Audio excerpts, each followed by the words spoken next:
A citywide emergency unfolds as Abby and Devin Winters face every parent's worst fear when Dominic, recently recast with Ethan Ray Clarke, vanishes from the Chancellor estate. With no sign of their son, they are forced to call 911, bringing Detective Burrow onto the case as panic sets in. Behind the scenes, Mariah Copeland is responsible for the abduction. Driven by terrifying visions connected to Ian Ward, she officially takes Dominic and by Friday, January 30th, hits the road with him. Genoa City is left on edge as the search intensifies. Toward the end of the week, Abby and Devin receive shocking confirmation of Mariah's direct involvement, possibly through security footage or a credible sighting, leaving them stunned and devastated. At the same time, corporate warfare continues to escalate.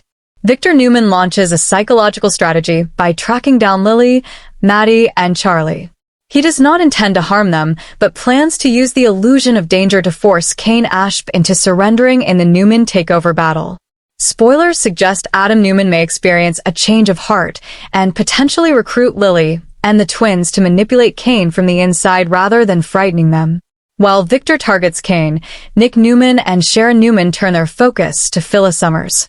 They unite in a determined effort to hold her accountable for betraying the Newmans, rejecting her every woman for her self-defense.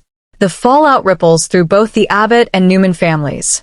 As the business crisis deepens under Kane's artificial intelligence attack, Nate Hastings steps in to support Victoria Newman, helping stabilize her amid overwhelming pressure and signaling movement toward romantic reconciliation. Kyle Abbott and Claire Newman also face difficult choices after the recent emergency involving Harrison.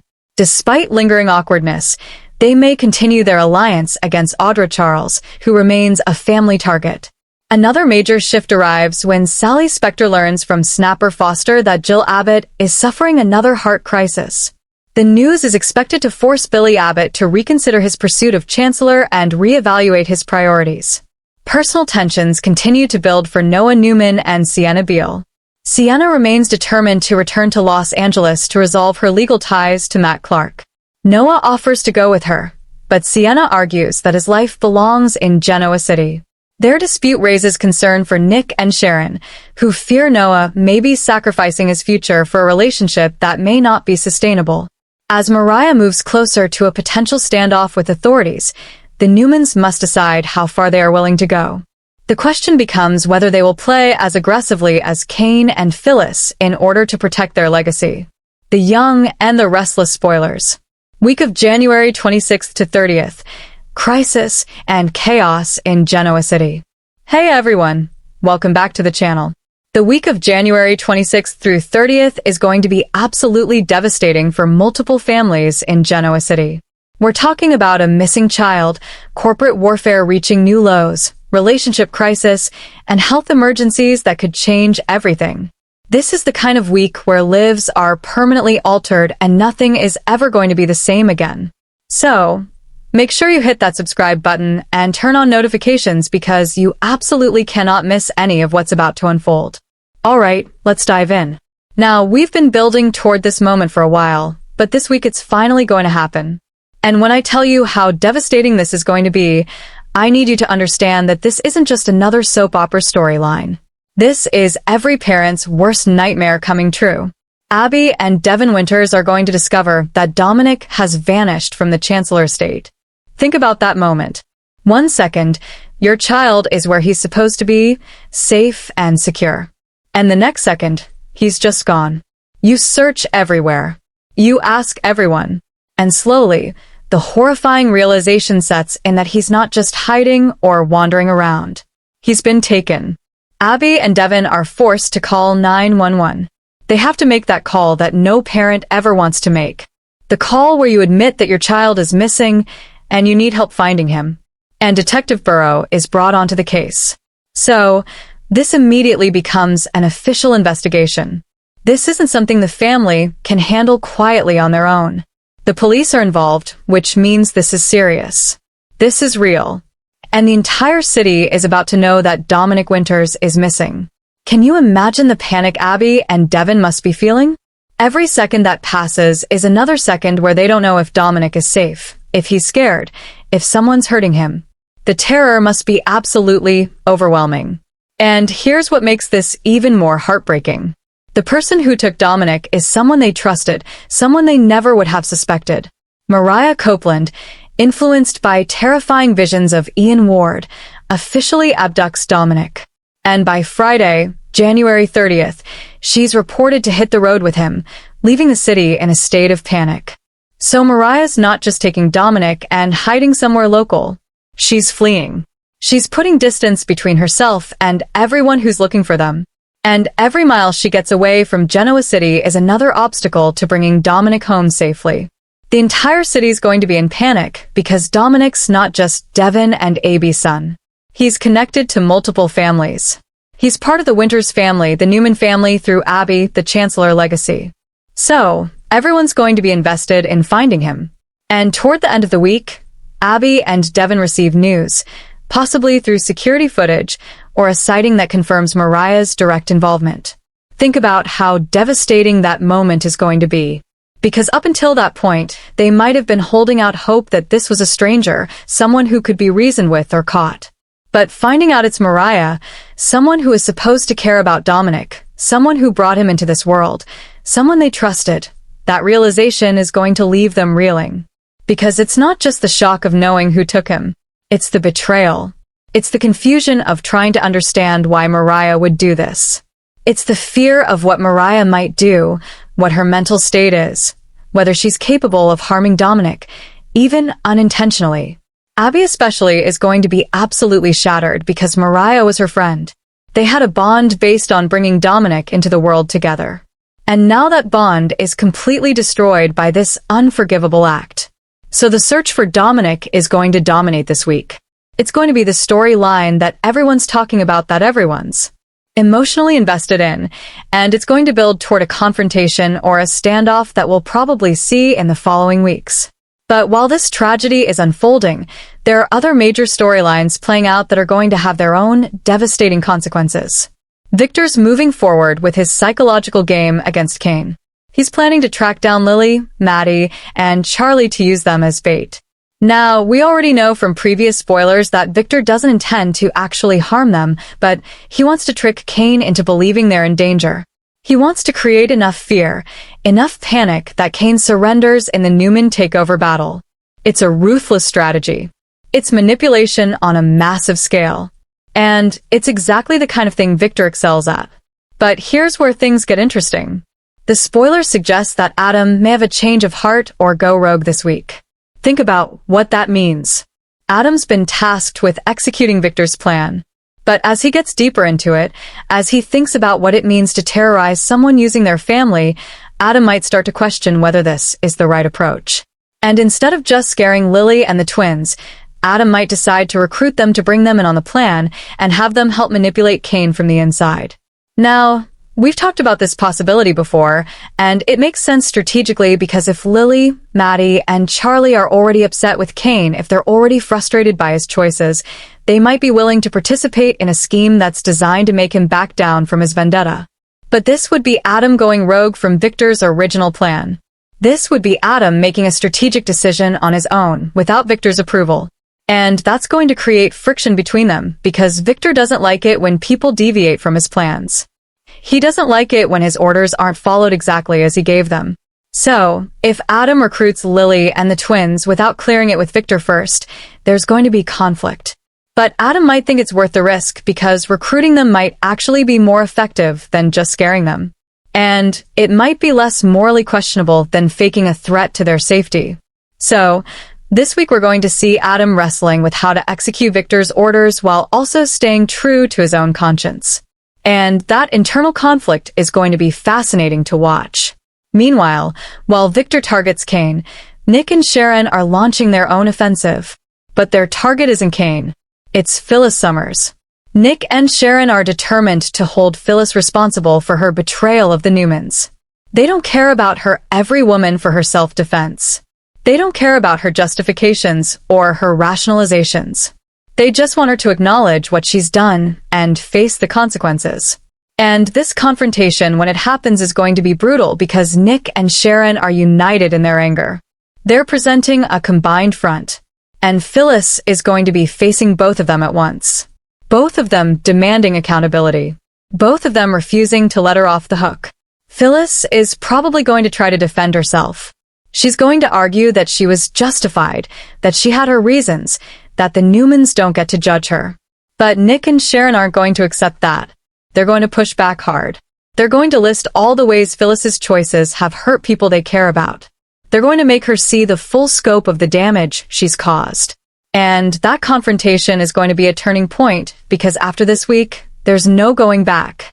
The relationships between Phyllis and both Nick and Sharon are going to be permanently damaged, maybe beyond repair. Now, let's talk about what's happening with the Abbott and Newman families because there are some significant developments there, too.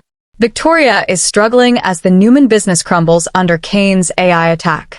She's dealing with a flood of concerns probably from investors, board members, employees, everyone who's worried about the future of Newman Enterprises. And in the midst of all that chaos, Nate Hastings steps in to support her. The spoilers say Nate rescues Victoria from this flood of concerns. He's there for her, offering support, helping her manage the crisis. And this is signaling a major step toward a romantic reconciliation between them. Think about what that means. Victoria's been through so much romantically. She's been burned, betrayed, disappointed. And now, in a moment of crisis, Nate's proving that he's someone she can count on. He's not just offering words of support. He's taking action. He's helping her shoulder the burden. He's being the partner she needs in this moment. And that's going to reignite feelings between them. Because sometimes crisis reveals who people really are. And Nate's showing Victoria that he's someone who stands by her when things get hard. So, we might be heading toward Victoria and Nate getting back together. And honestly, Victoria could use some stability and genuine support in her life right now. Over in the Abbott world, Kyle and Claire are dealing with their own complicated situation. After the emergency with Harrison, where he tried to prove they're still a perfect match, Kyle and Claire are left with a difficult choice about their relationship. They're clearly still attracted to each other. They clearly still have feelings, but they've committed to staying just friends for Harrison's sake. However, the spoiler suggests they may decide to maintain their alliance against Audra Charles. So, even if they're not together romantically, they're going to stay united in their vendetta against her, and that's going to keep them in each other's orbit. They're going to have to spend time together, strategize together, work together to take Audra down. And all of that proximity while they still have unresolved feelings. That's a recipe for complications because you can't spend that much time with someone you're attracted to, someone you have history with, and just keep things platonic. Eventually, something's going to give. Either they're going to get back together, or the tension is going to become unbearable, and they'll have to stop working together entirely. But the biggest bombshell this week might come from an unexpected source. Sally Spector learns from Snapper Foster that Jill Abbott is suffering another heart crisis. This is huge. Jill's health has been a concern before, but another heart crisis suggests her condition is serious. This isn't something she can just brush off or power through. This is potentially life-threatening, and this news is expected to force Billy Abbott's hand regarding his pursuit of Chancellor. Think about what that means. Billy's been wrestling with whether to accept Kane's offer, whether to join the corporate battle, whether to pursue power and revenge, or focus on his personal relationships. But if Jill's having a heart crisis, if her health is failing, then Billy's priorities are going to shift immediately because Jill's his mother, and no amount of corporate ambition is worth more than being there for her when she needs him. So, this news might be what finally makes Billy reject Kane's offer. It might be what brings him back to what really matters: family, health, the people he loves. Or it might go the other way. Billy might think that the best way to honor Jill, the best way to support her is to step up and take over Chancellor, so she doesn't have to carry that burden anymore. Either way, Jill's health crisis is going to be a major factor in Billy's decision. And it's going to affect everyone connected to the Chancellor legacy. Now, let's talk about Noah and Sienna, because their situation is coming to a head this week, too. Sienna's adamant about returning to Los Angeles to settle her legal ties to Matt Clark. She's made her decision, and she's ready to go, but Noah offers to go with her. He wants to follow her to LA to continue their relationship, to be there for her. And Sienna argues that he belongs in Genoa City. She's telling him that leaving would be a mistake, that he's got responsibilities and connections here, that he shouldn't uproot his life for her. So, they're bickering. They're arguing about what Noah should do, where he should be, what's best for his future. And this dispute leaves Nick and Sharon concerned. They're watching their son potentially throw his future away for a woman who might not even want him to make that sacrifice. A woman who's explicitly telling him he shouldn't come with her. Nick and Sharon are probably thinking that Noah's not thinking clearly, that he's been through so much trauma recently discovering his father's plan with Matt, dealing with all the family chaos, and he's latching onto Sienna as an escape. And maybe they're right. Maybe Noah's not following Sienna because he's genuinely in love and wants to build a life with her. Maybe he's following her because it's easier than dealing with everything that's happening in Genoa City. But Noah's an adult. He gets to make his own choices, even if his parents think those choices are mistakes. So, Nick and Sharon are going to have to figure out how to express their concerns without pushing Noah away. Because if they come at him too hard, if they try to forbid him from going or make him choose between them and Sienna, that's just going to make Noah more determined to leave. So, they're in a delicate position. They want to protect their son, but they also have to respect his autonomy and his right to make his own decisions. Now, let's zoom out and look at the bigger picture of what's happening this week, because we've got multiple crises converging at the same time. You've got Dominic's abduction, which is going to devastate Devin and Abby and traumatize everyone who knows them. You've got Victor's psychological warfare against Kane, which is going to escalate the corporate battle to new levels. You've got Adam potentially going rogue, which is going to create friction with Victor. You've got Nick and Sharon confronting Phyllis, which is going to damage relationships that might never recover. You've got Victoria and Nate moving toward reconciliation while the business falls apart around them. You've got Kyle and Claire trying to maintain an alliance while dealing with unresolved feelings. You've got Jill's health crisis, which is going to affect Billy's major life decision. And you've got Noah and Sienna arguing about their future while Nick and Sharon watch with concern. That's an enormous amount of drama for 1 week. And all of these storylines are going to have ripple effects that extend far beyond just this week. The question the spoilers ask is whether the Newman are willing to play as dirty as Kane and Phyllis to save their legacy. And that's a really important question because Victor's already planning psychological warfare. Adam's potentially going rogue. Nick and Sharon are launching attacks on Phyllis. Everyone's making strategic moves that are morally questionable at best. So the Newmans are already playing dirty. The question is, how much dirtier are they willing to get? What lines are they willing to cross? What tactics are they willing to use? And at what point does fighting for your legacy become more about revenge and destruction than about actually protecting what matters? Those are the ethical questions this week is going to force us to grapple with. Because everyone's making choices that are understandable from their perspective but questionable from a broader moral standpoint.